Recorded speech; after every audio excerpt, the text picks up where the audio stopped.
애청자 여러분, 우리가 믿는 예수님의 이름은 어떠한 일들을 할 수 있고 어떤 능력을 나타낼 수 있을까요?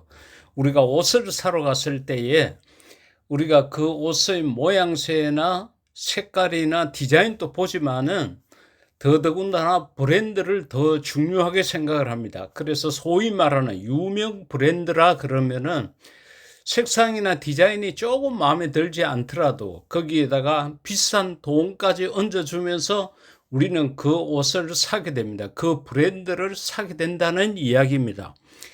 우리가 믿고 있는 예수님의 이름은 어떤 일들을 할 수 있느냐? 성경에 여러 가지 모양으로 많이 표현을 했는데 제일 먼저 사도행전 4장 12절 말씀 가운데 보면은 예수님의 이름은 유일한 구원자입니다. 다른 이로서는 구원을 받을 수 없나니 천하 사람 중에 구원을 받을 만한 다른 이름을 우리에게 주신 일이 없음이라 하였더라. 할렐루야. 여러분, 이 땅에 수많은 이단들이 나타나고 자칭 예수가 나타나고 자칭 구세주라고 하는 자들이 있습니다. 하지만 그들은 절대로 우리에게 구원을 줄 수 없습니다. 왜냐하면은 조금 전에 말씀드린 사도행전 4장 12절에 분명히 이야기를 합니다. 다른 이로서는 구원을 받을 수 없다.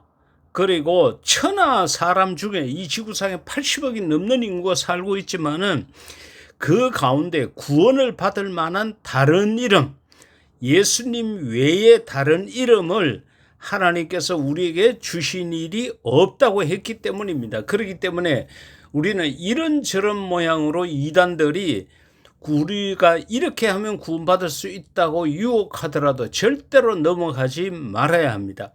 두 번째로 예수님의 이름은 우리의 기도를 하나님 앞에 상달되게 합니다. 요한복음 14장 13절에 너희가 내 이름으로 무엇을 구하든지 예수님께서 하신 말씀입니다. 내가 행하리니 이는 아버지로 하여금 하나님으로 하여금 아들로 말미암아 영광을 받으시게 하려 함이라. 할렐루야. 그러니까 우리가 이 땅에서 기도할 때 전부 마지막에 뭐라고 이야기를 합니까? 예수님 이름으로 기도드리옵나이다. 표현은 다르지만은 요지는 예수님 이름으로 한다는 것이 정설입니다. 그게 성경적이고 그게 맞습니다. 우리가 아무리 좋은 미사어구를 사용을 하고 유창하게 기도를 한다고 하더라도 마지막에 예수님의 이름이 없으면은 이것이 하나님 앞에 상달되지 않음을 알아야 합니다. 예수님의 이름이 들어가야만 우리의 기도가 하나님 앞에 상달되게 됩니다. 왜냐하면 예수님께서 우리의 모든 죄를 십자가에서 다 대신 감당해 주셨기 때문입니다.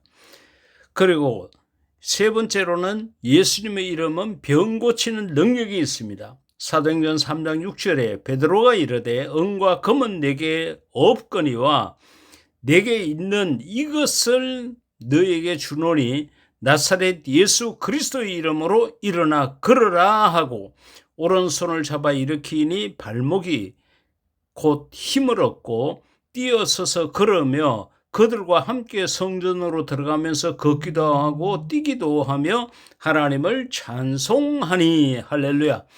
우리가 이 세상을 건강하게 살다가 하나님의 부르심을 받으면 얼마나 큰 복이겠습니까? 그러나 이런저런 모양으로 우리가 건강을 잃어버릴 때가 있습니다. 몸이 병들고 나약해졌을 때에 우리의 믿음도 때로는 시험에 들 수가 있습니다. 그래 우리의 연약함을 하나님께서 그냥 두시지 아니하시고 이런저런 모양으로 고쳐주시고 회복시켜 주시는데 오늘 이 사도행전 3장에 나타나 있는 사건, 요한과 베드로가 때가 되어서 성전에 기도하러 들어갔습니다. 예루살렘 성전의 문이 8개입니다. 그 가운데 사람들이 가장 많이 드나드는 문에 이 장애인이 앉아서 오가는 사람들에게 돈을 구걸하며 살고 있었습니다. 베드로와 요한도 역시 성전에 들어갈 때에 이 거린을 만나게 됐고 이 거린은 여지없이 다른 사람에게 요청했듯이 은과 금을 달라 돈을 달라고 요청을 했습니다. 그때에 베드로가 돈 없다 이것으로 끝내는 것이 아니라 내게 있는 것이 있는데 은과 금은 아니다. 그러면서 나사렛 예수 그리스도의 이름으로 일어나 걸으라. 예수 그리스도의 이름을 주었습니다. 그랬더니만은 이 안전방해가 그 자리에서 뛰어서서 걷기도 하고 또 이 베드로를 따라서 성전 안으로 들어갔습니다. 들어가면서 하나님을 찬송했다 그랬습니다. 우리가 병들었을 때에 가까운 병원에 가서 의술의 도움을 받는 것은 비신앙적이 아닙니다. 어떤 분들은 예수 믿는 사람은 기도로 고침받고 하나님에게 고침받아야지 절대로 세상의 어떤 의술이나 병원을 찾아가면 안 된다 그같이 말하는 분들이 간혹 있습니다.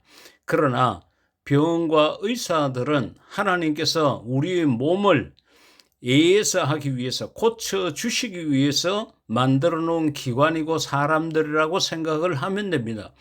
우리가 몸이 아플 때에 병원을 찾아가는 것 잘못된 것 아닙니다.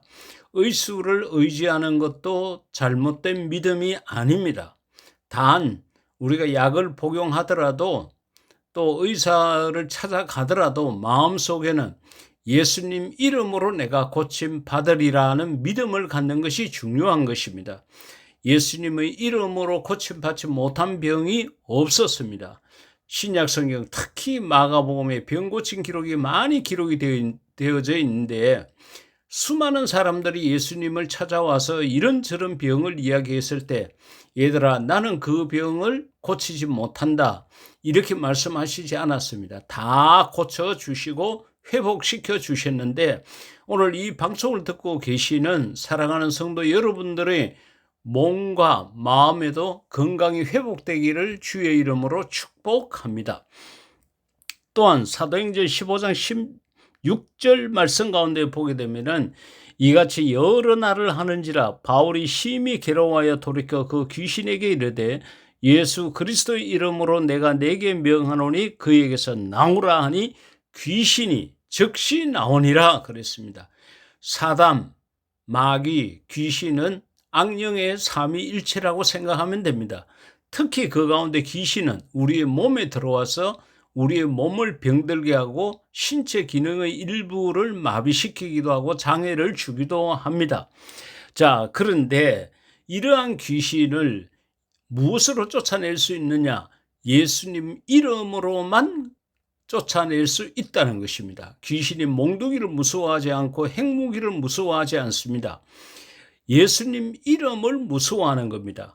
바울은 전도를 하는 길에 계집 아이 하나가 늘 따라다니면서 여러 날을 이야기를 합니다. 이들은 하나님이 보낸 종이라고 그러고 그의 언어적 표현 속에는 틀린 말이 없었습니다. 그러나 늘 따라다니면서 그렇게 하니까 여러 가지 모양으로 마음에 힘들고 어려움이 있었습니다. 괴로웠습니다. 그래서 바울이 예수님 이름으로 그 계집종 마음속에 들어있는 귀신을 향해서 명령하게 되고 귀신을 쫓아내었다는 이야기입니다. 사랑하는 성도 여러분, 우리가 믿는 예수님 이름은 귀신을 쫓아내는 능력이 있고 병 고치는 능력이 있고 우리의 기도를 하나님 앞에 상달되게 하고 이 땅의 유일한 구원자이십니다. 이 믿음 흔들리지 말고 하나님 앞에 서는 그 순간까지 예수님 이름을 찬양하고 예수님의 이름을 전하고 예수님 이름을 의지하고 살아갈 수 있는 저와 여러분이 될 수 있기를 인류 최대 멋쟁이신 예수님 이름으로 축복합니다. 아멘.